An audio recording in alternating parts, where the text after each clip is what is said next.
दिल मांगे मोर, बस अब बहुत हुआ। अब तो कुछ करके दिखाना। अब मुझे अपने हर सपनों को पूर्ण करना है। नमस्कार, मैं चंद्रशेखर द्विवेदी। आज बात करेंगे सिंह राशि वालों के बारे में कि सिंह राशि वालों का मई का महीना किस तरीके से होने वाला है, क्योंकि मई के महीने में 3 बड़े ग्रहों का गोचर हो रहा है, जिसमें राहु, केतु और गुरुदेव है। यह युक्ति जो बन रही है, यह जो दशा बन रही है, यह 18 साल के बाद नजर आ रही है, क्योंकि 18 साल के बाद राहु जो है वह कुंभ राशि में 18 मई को गोचर कर रहे हैं, और यह गोचर इनका जो है 5 दिसंबर 2026 तक होने वाला है। मतलब जो प्रभाव इस समय पड़ेगा, यह 18 महीना के लिए सिंह राशि वालों को प्रभावित करने वाला है। यहां पे सिंह राशि वालों के जो ग्रह गुरु हैं वह सूर्यदेव है, और सूर्यदेव सभी ग्रहों के राजा हैं। इन्हीं के प्रकाश से सारे ग्रह प्रकाशित होते हैं, उच्च ग्रह माने जाते हैं, सर्वश्रेष्ठ माने जाते हैं। और कहीं न कहीं सिंह राशि वाले जातक जो होते हैं वह इससे प्रभावित होते हैं। हर मुसीबत, हर परेशानी में उनके अंदर लड़ने की शक्ति होती है, ऐसा सिंह राशि वालों के लिए माना जाता है। अब हम बात करते हैं राहु की दृष्टि का। तो राहु का अपनी 3 दृष्टियां होती हैं। राहु जो है सिंह राशि के लिए 7th हाउस में इस समय बैठा हुआ है।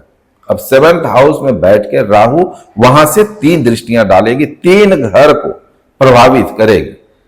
अब वहीं पे गुरुदेव भी आपके 11th हाउस में बैठ के 3 दृष्टियां डालेंगे, 3 घर को प्रभावित करेंगे, जिससे आपका मन स्थिति स्वयं पे प्रभाव पड़ने वाला है, आपके धन योग पे प्रभाव पड़ने वाला है, आपके संतान पे, एजुकेशन पे और आपके करियर पे भी इसका प्रभाव पड़ने वाला है, आपके मैरिज लाइफ, लव लाइफ पे पड़ने वाला है।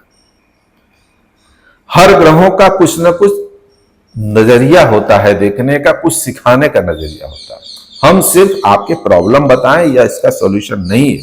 जो प्रॉब्लम है वह तो आप झेल ही रहे हो, आपके जीवन में हो ही रहा है, लेकिन इसका निवारण क्या है, कहां हमें सजग रहना है, इस बात का ध्यान देना है।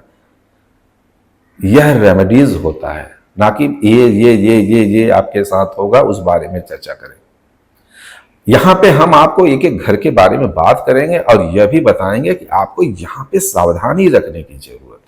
उस चीज को जब हम जानते हैं, उस चीज पे हम सावधान रहते हैं, तो वह चीज हमारे साथ नहीं घटती है। हर ग्रह का अपना एक वजूद होता है, कोई भी ग्रह आपको परेशान करने के लिए नहीं आते। वह आपके जीवन में आए हैं तो उनका इंपॉर्टेंस अपना एक होता है, रहता है, आना भी चाहिए, लेकिन हमें कहां सजग रहना है इस बारे में जानकारी करना चाहिए। यदि आप हमारे चैनल को पहली बार देख रहे हैं तो लाइक और सब्सक्राइब जरूर करिएगा, क्योंकि आपके लिए भी, हमारे लिए भी शुभ मुहूर्त है।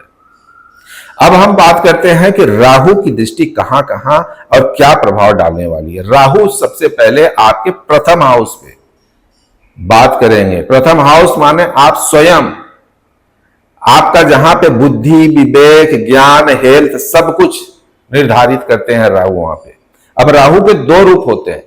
राहु एक माया है, राहु एक भ्रम है, राहु एक लालच है। राहु जो चीज अपने जीवन में चाहते हो, सब कुछ रिक्वायरमेंट राहु का होता है। अब राहु यहां पे यह सब चीज आपको अटैचमेंट कर देगा। आप देखोगे अपनी पर्सनालिटी को लेके, अपने हेल्थ को लेके अब बहुत ज्यादा कॉन्शियस नजर आओगे। यहां पे आप देखोगे, आप जो सोचोगे पूरी तटस्थता के साथ सोचोगे, मुझे ऐसा ही करना है, मेरे मन का ही होना चाहिए।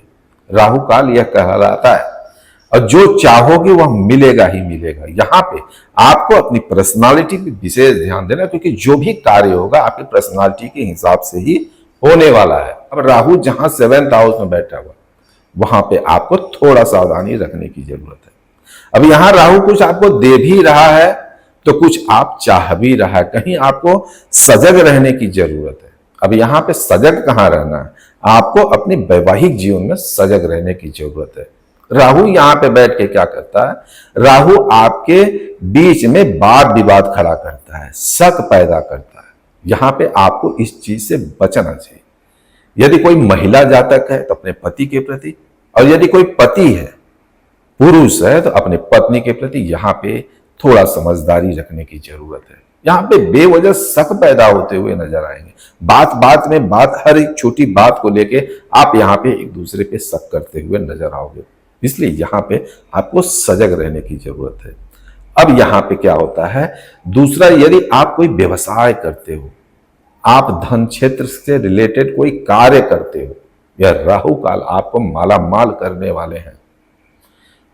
यहां पे देखोगे, आप जितना सोचे नहीं हो उतना आपको धन अर्जन करने की कला, धन अर्जन करने के रास्ते खुलते हुए नजर आएंगे। पार्टनरशिप व्यवसाय करते हो तो आप देखोगे काम के प्रति, व्यवसाय के प्रति आप बहुत ज्यादा तटस्थ नजर आओगे और आपको सक्सेस मिलेगा भी मिलेगा। हर तरह से आपको यहां पे देखोगे आपके दरवाजे खुलते हुए नजर आएंगे। काम कैसे आए, कहां से आए, ये सब आपको योजना बनाते हुए नजर आओगे। कहीं न कहीं ये आपके साथ अच्छा होते हुए नजर आएगा। राहु की दृष्टि आपके थर्ड हाउस पर भी पड़ते हुए नजर आ रहा है। थर्ड हाउस क्या होता है, आपके छोटे भाई बहन का होता है, आपके कार्य का होता है, आपके पुरुषार्थ का होता है। यहाँ पे राहु की दृष्टि पड़ते हुए नजर आ रहे हैं। मतलब राहु यहाँ पे देखोगे आपके कार्य क्षेत्र में आपको सफलता देते हुए नजर आएंगे। आप जो कार्य करोगे, जिस कार्य में हाथ डालोगे इस समय काल में, वह आपके लिए काफी ज्यादा अच्छा साबित होने वाला है। राहु यहाँ पे कहीं न कहीं आपके छोटे भाई बहन के प्रति भी दर्शाता है। यहाँ पे यदि आपके छोटे भाई बहनों के साथ अच्छा संबंध है तो बहुत अच्छी बात है, अच्छा संबंध बना के रखना, क्योंकि राहु यही चाहता है। और यदि कहीं मनमुटाव हो गया है तो आपको उनके प्रति आकर्षण होगा, और यदि आकर्षण होगा तो आप उनसे मेल मिलाप करिए। यह एक रेमेडीज भी है। राहु अपने घर से रिलेटेड हर चीज को पूर्ण करना चाहता है, पूर्ण होना चाहिए। वही कमी रहेगी, वही परेशानी आपके साथ होने वाला है। राहु और गुरु कहीं न कहीं यहां पे मिलके एक ऐसा योग बनाते हुए नजर आएंगे कि आप आलसी हो जाओगे, आलसी बनोगे। छोड़ो, जाने दो, कल पे करते हैं, परसों करते हैं, ये तो मैं कर लूंगा, क्योंकि वहां पे गुरुदेव है, ज्ञान के देवता हैं। वो ज्ञान देते हैं, उनके पास ज्ञान रहेगा, आपके पास ज्ञान रहेगा, लेकिन राहु कहीं न कहीं आपको यहाँ पे गुरुदेव की वजह से लेंदी बनाता चाहेगा। और यहाँ पे आपको सजग रहने की जरूरत है। आपको पहला काम करना है, अपने परिवार के साथ, अपनी वाइफ या अपने हस्बैंड के साथ अच्छा संबंध रखना है, उनके भावनाओं को ध्यान देना है। दूसरा, आपको अपने दिनचर्या पे अपने काम के टालना नहीं है, उसे पूर्ण तरीके से उसी समय करना है। यदि ऐसी भावना आई तो समझ लो राहु का प्रभाव आपके मन पे, आपके दिमाग पे, आपके कार्य पे पड़ रहा है। यहाँ पे आपको इग्नोर करना है, ध्यान देना है। पंचम भाव पे गुरु की दृष्टि कहीं न कहीं आपको, यदि संतान की कामना लेके बैठे हो तो यहाँ पे पूर्ण होते हुए नजर आ रही। एजुकेशन के क्षेत्र में भी आपको यहाँ पे सफलता मिलते हुए नजर आ रहा है। यदि आप खुद या आपका संतान कोई हायर एजुकेशन की तैयारी कर रहा है, निश्चय ही यह समय काल उसके लिए काफी उपयुक्त माना जाता है। गुरु की दृष्टि कहीं न कहीं आपके लव लाइफ पे भी प्रभाव डालते हुए नजर आ रहा है। यहाँ पे देखोगे आप एक दूसरे के साथ अच्छा संबंध बनाते हुए, एक दूसरे के साथ एक दूसरे का अच्छा मान सम्मान करते हुए, समझदारी दिखाते हुए यहाँ पे नजर आओगे, क्योंकि गुरु की दृष्टि कहीं न कहीं पॉजिटिव इशारा करते हुए नजर आ रहे हैं। ध्यान देने वाली एक बात और है, यहाँ पे आप कोई रिस्क नहीं लोगे। यदि आप रिस्क लोगे, शनि की दृष्टि कहीं न कहीं आपको यहाँ पे नुकसान देते हुए नजर आ रहे हैं। शनि एक न्याय के देवता है।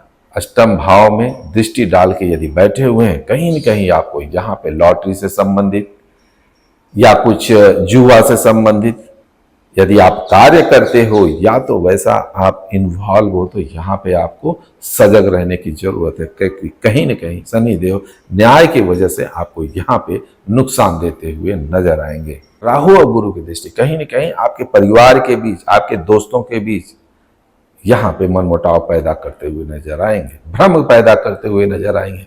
यहाँ पे आपको एक दूसरे का सम्मान करने की जरूरत है।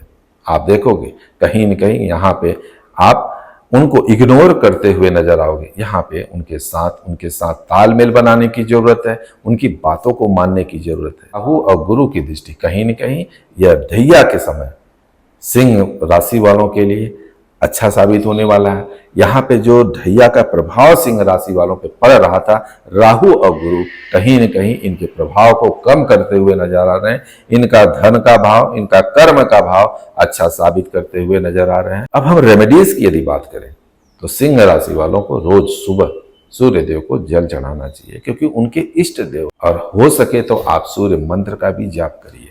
और जिसके भी जीवन में दया, धर्म और कर्म ये 3 मूल स्तंभ हो, उसे कोई भी ग्रह नक्षत्र परेशान नहीं कर सकते। हर ग्रहों का अपना एक एनर्जी होता है, वही एनर्जी हमारे अंदर होती है। जब समय काल आता है तो वही एनर्जी हमारे साथ सिंक्रोनाइज होती है। जिस एनर्जी, जिस भाव से हम रहते हैं, वही एनर्जी, वही भाव हमारे जीवन में घटित होता है। जैसे एक सिंह राशि वाले न जाने कितने होंगे, लेकिन सबका जीवन एक समान नहीं होता है। कोई अपने जीवन में स्ट्रगल करते रहता है, कोई कहीं ऊंचाइयों पे बैठा रहता है और कोई बिना किसी सपनों के जमीन पे पड़ा रहता है। इसका रीजन सिर्फ एक ही है, उनका सोच, उनका काम करने का तरीका और उनका अपना एक बिहेवियर। तो जीवन को सफल बनाने के लिए एक ग्रह नक्षत्र को अपने साथ, अपने प्रति अपने अनुकूल रखने के लिए आपका कर्मठ होना, आपकी ऊंची सोच का होना बहुत ही जरूरी है। नमस्कार।